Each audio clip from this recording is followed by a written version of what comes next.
Mikel Arteta ne décolère pas après la défaite en demi-finale face au PSG. On va voir tout ça dans cette vidéo. Salut à tous les gars, c'est Azialo. Aujourd'hui on se retrouve pour une nouvelle vidéo. On va parler du Paris Saint-Germain qui est en finale de Ligue des Champions. Et oui les gars, le 31 mai, on va jouer cette fameuse finale de Ligue des Champions qu'on attend depuis tant d'années. Et on espère enfin avoir un scénario positif lors de cette finale de Ligue des Champions. Mais dans cette vidéo, on va revenir un peu sur les demi. Voilà, à peu près une semaine après. Je pense qu'on a eu le temps...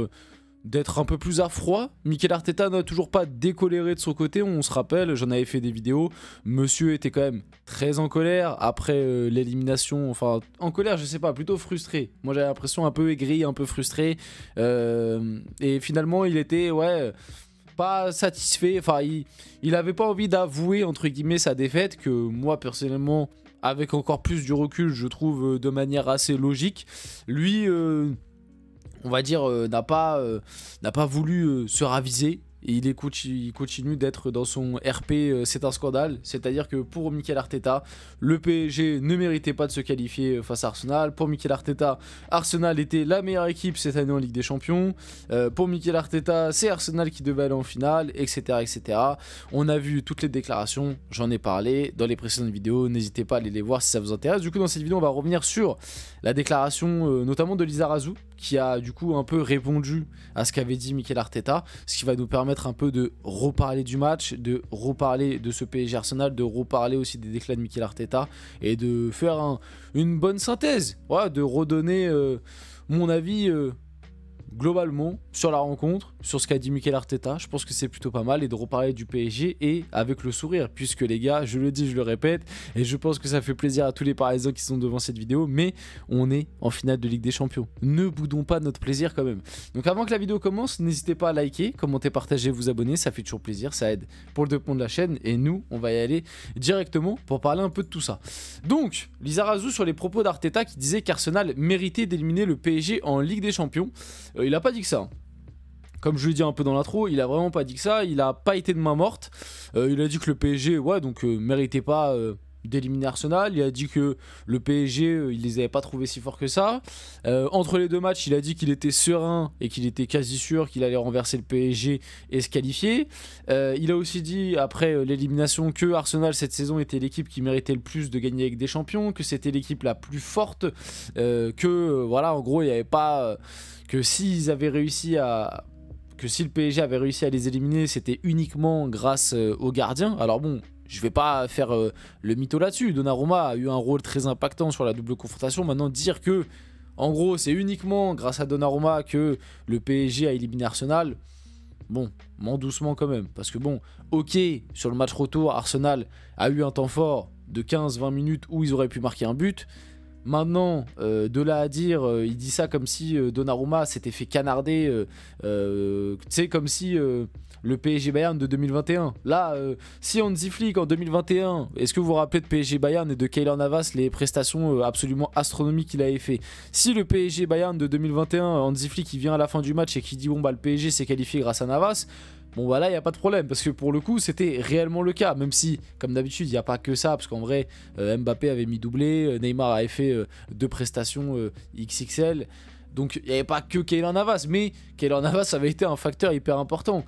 Bon, à la limite, dans cette situation-là, déjà, j'aurais pu plus le comprendre. Ça se dit pas, mais j'aurais pu plus le comprendre.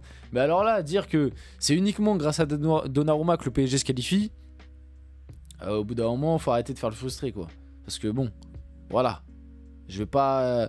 Est-ce que je vais reparler du jeu d'Arsenal sur les deux matchs? Non, parce que entre le match aller où chez eux, ils n'ont pas réussi à enflammer la rencontre, on entendait que les supporters du PSG, et puis finalement, à part l'occasion de Trossard, c'est rompiche. Le PSG a dominé sur la première mi-temps, et en deuxième mi-temps, le PSG s'est, on va dire, occupé de gérer, même si c'est vrai qu'Arsenal en deuxième mi-temps a un peu plus poussé, mais j'ai pas senti un PSG non plus acculé et en danger. Et sur le match retour, ok, il y a un temps fort d'Arsenal sur les 20 premières minutes, mais sinon après sur le reste du match, pour moi le PSG est pareil en gestion et pas mis en danger et maîtrise le match, quoi. Et tu mènes 2-0 et il y a 3-0 sur la double confrontation, sachant que tu rates un penalty, et puis le but que tu mets, t'as de la chance, c'est Marquinhos qui te fait un cadeau. Avec ton style de jeu à envoyer des touches longues, et sur chaque coup franc, t'as Nicolas Jauvert qui court sur le côté pour donner des consignes. Bon voilà, en termes de de football, etc., on a vu mieux. Je suis désolé, fan d'Arsenal, s'il y en a devant cette vidéo, mais en fait, Mikel Arteta, il nous a tellement envoyé des balles que je suis obligé de lui envoyer des balles en contrepartie. Non, parce que, franchement, hein, moi, sur le match retour, on m'a vendu Thomas Partey pendant des semaines, et à juste titre, parce que même moi, je disais que pour moi, Thomas Partey, en fait, c'est pas tant Thomas Partey qui allait changer le truc, mais pour moi, le truc qui allait changer, c'est que Thomas Partey allait permettre à Declan Rice de monter d'un cran et permettre à Declan Rice d'être beaucoup plus dangereux. C'est plus ça, moi, que j'avais peur. Et même Thomas Partey est un meilleur récupérateur. C'est mieux d'avoir Thomas Partey en 6 pour effectuer un pressing. Et avec le ballon, il s'est relancé. Donc, c'était un bonus pour Arsenal, bien évidemment. Mais au final, quand tu vois la prestation de Thomas Partey sur le match retour, et quand tu vois il a été utile à quoi, c'est-à-dire à envoyer des missiles, des touches longues dans la surface pendant tout le match, bon bah je me dis qu'au final on a peut-être un peu survendu le truc quoi. Donc Lizarazu a répondu, on n'a pas vu le même match. Et moi je suis d'accord avec Lizarazu, quand j'entends les propos d'Arteta, j'ai vraiment l'impression de ne pas avoir vu le même match que lui. Alors comme j'ai expliqué, hein, je pense qu'il y a un peu d'énervement parce qu'il est conscient qu'il a encore fait une saison blanche, qu'il va être critiqué. D'ailleurs il a été un peu critiqué du côté de l'Angleterre, qu'au bout d'un moment Arsenal c'est l'énième recommencement, c'est-à-dire que le projet avance petit à petit mais il avance pas depuis 2 ans, on va dire que ça avance pas non plus de manière très concrète quoi. T'avances mais tu fais... T'avances d'1 mètre par année quoi, donc tu vas pas aller bien loin. T'as l'impression que le projet stagne un peu depuis 2 ans je trouve. C'est bien au bout d'un moment tu fais deuxième en PL, ce serait bien au bout d'un moment d'aller chercher peut-être une coupe, que ce soit la Cup, que ce soit même la Carabao, je pense que ça ferait plaisir aux fans d'Arsenal. En championnat ce serait bien de peut-être enfin sécuriser cette première place, et en Ligue des Champions, bon c'est bien, t'as fait demi cette année. Mais finalement, enfin oui, si, t'as quand même une double confrontation face au Real, c'est mythique, bon ok. En Ligue des Champions, ça va cette année. T'as fait mieux que l'année dernière tu t'es arrêté en quart. Ligue des Champions, ça passe à la limite, mais bon, tu peux faire mieux pour moi. Il va falloir, je pense, aussi un peu recruter cet été. Et ouais, du coup, par rapport au match, on n'a pas vu le même match, hein. Comme je vous l'ai dit un peu plus tôt, pour moi, le PSG, sur le premier match, la première mi-temps, elle est clairement dominée par le PSG. La deuxième mi-temps au match aller, Arsenal pousse un peu plus, mais je trouve que le PSG n'est pas mis en danger plus que ça. Alors Donnarumma fait de belles parades, hein, mais ça va quoi, tu t'es pas fait acculer comme à Liverpool, c'est ça que je veux dire. Tranquille, c'est des temps forts en Ligue des Champions, hein, ça arrive. Et au match retour, il y a 20 minutes où ouais, on est dans la machine à laver, il n'y a rien à dire. Donnarumma, pareil, sort encore 2 belles parades. Mais par contre, après, sur le reste du match, pour moi, le PSG... tranquille quoi, pour moi le PSG est au-dessus, hein. Ils ont même pas eu besoin de trop forcer leur talent, sans Dembélé en plus au retour. Voilà, au final tu mènes 2-0, il y a 3-0 comme j'ai dit sur la double confrontation.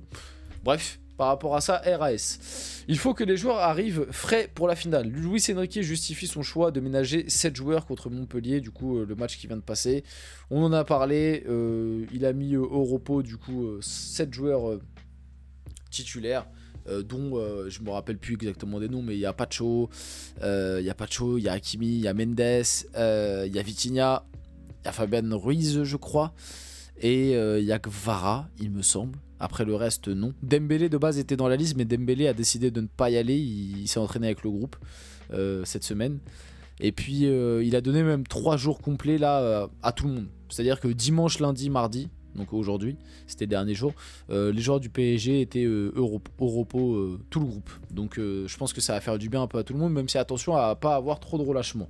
Le PSG a assuré de toucher 138 millions de la part de l'UEFA pour la saison 2024-2025. Une victoire en finale permettrait au club de décrocher une nouvelle prime de 6,5 millions, plus une autre de 4 millions pour la participation à la Supercoupe de l'UEFA. Ces sommes ne comprennent pas les revenus générés par la billetterie du Parc des Princes qui rapporte 12 millions. Qui a rapporté 12 millions pour PSG Arsenal. What?